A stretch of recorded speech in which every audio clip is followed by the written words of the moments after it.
We're just getting a statement from Iran's Islamic Revolutionary Guard Corps. U.S. military bases came under attack from short-range ballistic missiles or cruise missiles. We can't yet state whether there are any reported casualties. More than a dozen Iranian missiles targeting at least 2 US bases in Iraq. The strike was a direct response to the assassination of General Qassem Soleimani on Iraqi soil. He was in charge of fierce operations to take on the enemies of Iran.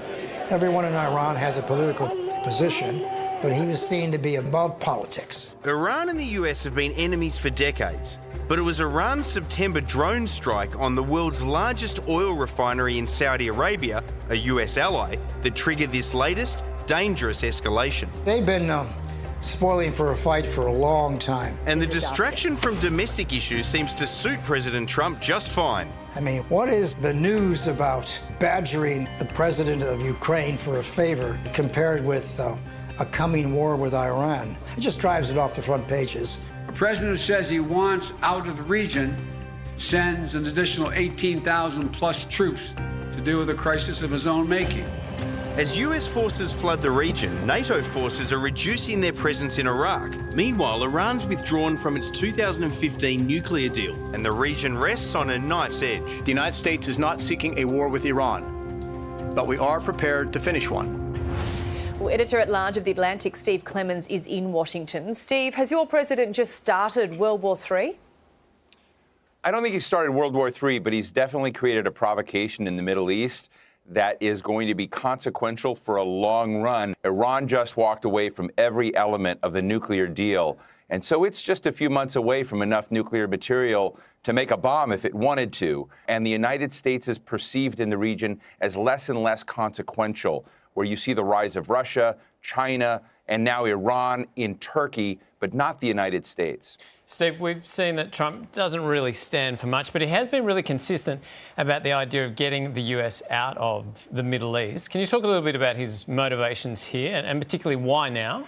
Yeah, we all thought that President Trump wanted out of Iraq, out of Syria, wanted to end endless wars. So this seemed to me to be a knee-jerk impulse, and he has something going on right now called impeachment. And if you go back and watch the news around the time President Clinton was impeached, guess what? He launched a rocket attack in Iraq as well. So presidents, you can't repeat history, but history rhymes with U.S. presidents being impeached. We know that Barack Obama or George W., for that matter, had opportunities to take this general out and they thought better of it. It's a big deal, isn't it, to take out the leader of the military of another nation when they're travelling commercial? It's a huge risk because General Soleimani is one of the world's nastiest terror masters, with hundreds, if not thousands, of lives that he's killed on his hands, Americans and probably Australians and British, many. He's been responsible for a lot of nefarious behavior.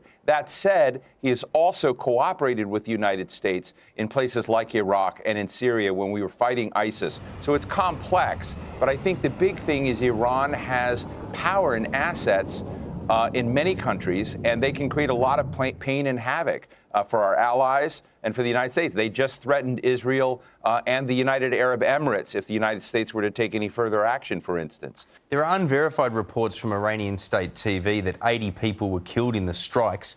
How badly would that play out for Trump if it's true that American lives have been lost? Well, I haven't seen those reports, and so I won't comment on them. The reports that I've been hearing from the Pentagon in recent minutes have shown so far no loss of U.S. life. If a U.S. life was lost, I very much fear what the president will do next, because he's vowed to take action if any U.S. lives are lost. And that seems to be the red line for the president. If no Americans die, despite the fact that there might be other casualties, then I think there's a moment here where both sides could step back and de-escalate. Steve, Australia's been a staunch ally of the US. What do you think will be expected from us in all of this? Because I've got to be honest, we've got a fair bit on at the moment. I think the question is not whether we will expect Australia to be with us no matter what, as many of our European allies are questioning this. I think the question for Australia is, do they want to sign on to an erratic president who is unpredictable and can take actions that may feel good in the moment but be strategically precipitous in a highly consequential way? and cost Australia as well as America? That's a massive question. It's always fascinating to get your insights. Thanks so much for your time tonight, Steve.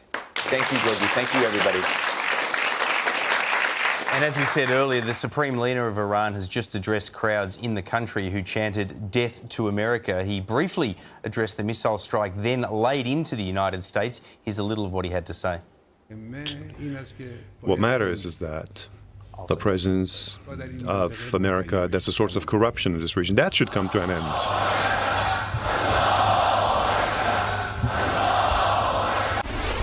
In a region that needs a de-escalation of tension, that looks like escalation. Absolutely, and with them pulling out of the nuclear arms deal, we've got the pressure and the worry of a nuclear war as well.